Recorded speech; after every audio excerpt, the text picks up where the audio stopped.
Hello friends, welcome to my YouTube channel. उम्मीद है आप सब बहुत अच्छे होंगे। तो आज हम बात करेंगे एक स्टोरी के बारे में।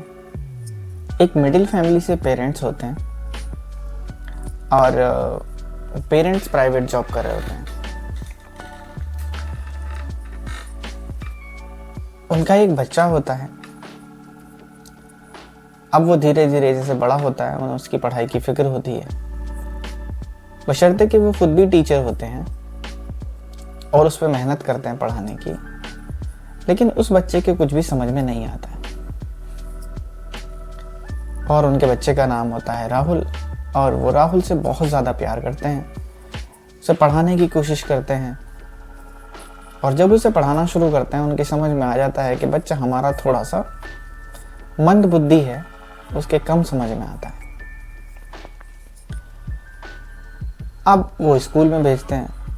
अब स्कूल वाले भी पढ़ाते हैं और वापस उसे भेज देते हैं कि देखो जी, आपका बच्चा नहीं चल पा रहा है। हम इसके साथ मेहनत करते हैं, इसे याद कराते हैं, लेकिन ये कुछ भी जो है याद नहीं रख पाता है, ये तुरंत भूल जाता है। उस चीज़ से पेरेंट्स भी काफ़ी परेशान हो जाते हैं। कोई उन्हें मशवरा देता है, ऐसा कीजिए, आप इसे बोर्डिंग स्कूल में डाल दीजिए। अब पेरेंट्स बड़े बेचैन हो जाते हैं कि एक ही बच्चा है और उसको भी हम बोर्डिंग स्कूल के अंदर डाल दें। तो वो राहुल का एडमिशन फिर भी ना चाहते हुए भी एडमिशन करा देते हैं कि क्या पता उनके बच्चे का भविष्य, आने वाला कल सुधर जाए, पढ़ने में ठीक हो जाए। एडमिशन तो कराते हैं, दिल बड़ा बेचैन रहता है माँ बाप का। लेकिन पेरेंट्स हमेशा अपने बच्चे की खातिर दिल पे पत्थर रख ही लेते हैं। क्यों? क्योंकि उसकी आने वाली ज़िंदगी का सवाल रहता है कि हमारे बच्चे की आने वाली ज़िंदगी सुधर जाएगी। तो इसी तरह से राहुल के पेरेंट्स भी उसे छोड़ आते हैं।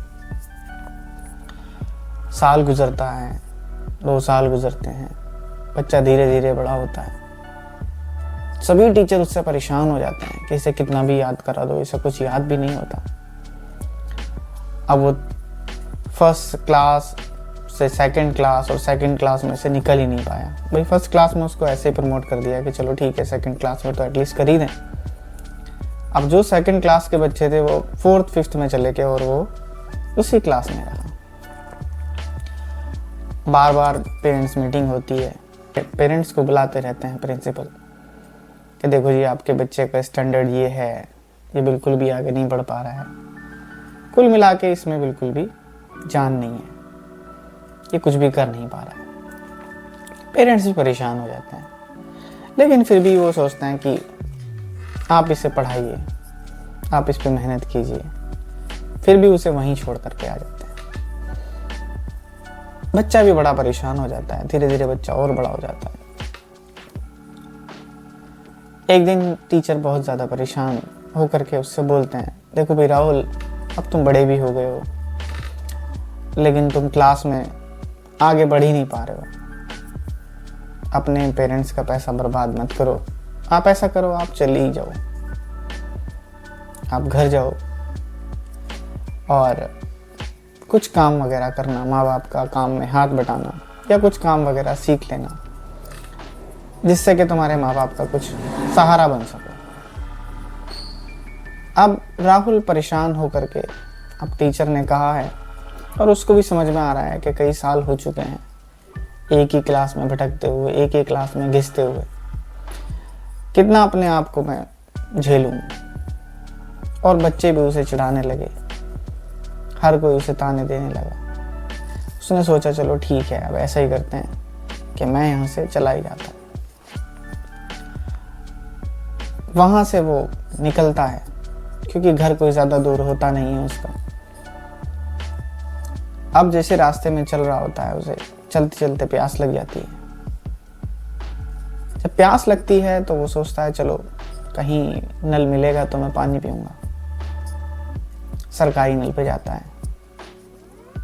सरकारी नल पे देखता है थोड़ी भीड़ लगी है पानी भरने वालों की, थोड़ा इंतज़ार करता है, उसका नंबर आता है, वो पानी पीने लग जाता है।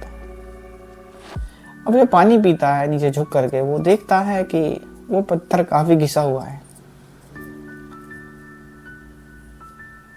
अब पानी पीने के बाद वो किसी से पूछता है कि ये पत्थर कैसे घिसा, तुमने घिस दिया क्या? मैंने कहा नहीं। फिर उसकी नज़र नल के हत्थे पर जाती है।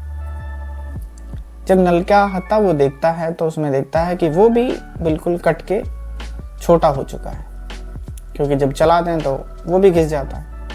कहता है अच्छा ये बताओ ये किसने किया? तो वहीं पर एक बुजुर्ग महिला खड़ी थी। उन्होंने कहा कि देखो ये जो पत्थर है या ये लोहा है ये किसी ने काटा छीला नहीं है। यहाँ रोज पानी के कतरे पड़ते हैं तो उससे ये पत्थर घिस गया, और इस हत्थे को हम रोज चलाते हैं तो ये भी घिस गया। अब उसके समझ में एक बात आती है कि देखो ये पानी के कतरे बार बार गिरने से जब एक पत्थर पिघल गया, एक पत्थर घिस गया, बार बार हत्था चलने से एक लोहा घिस गया, मैं क्यों नहीं? वापस जाता है, जी जान से मेहनत करता है, जी जान से इतनी मेहनत करता है कि सारे टीचरों को 1 साल के अंदर बिल्कुल ताज्जुब होने लगता है कि ये वही राहुल है या कोई और है।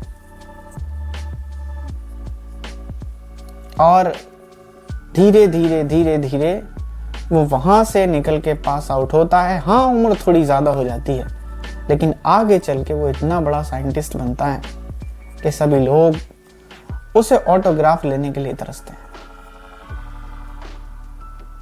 इतनी अच्छी उसने आगे चल के थीसिस लिखी कि सभी लोग हैरत अंगेज रह गए कि ये वही बच्चा है या कोई और।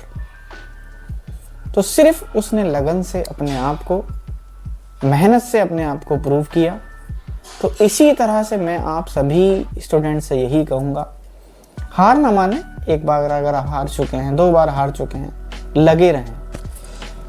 ऐसे ही किसी शायर ने क्या खूब कहा है कि यूं ही नहीं मिलती राही को मंजिल, थोड़ा ही सही एक जुनून सा दिल में जगाना पड़ता है। पूछा किसी ने चिड़िया से कैसे बना आशियाना, बोली उड़ना पड़ता है 1000 बार और तिनका उठाना पड़ता है। तो दोस्तों तिनका लगी रहिए, मेहनत करते रहिए, इंशाअल्लाह कामयाबी जरूर मिलेगी।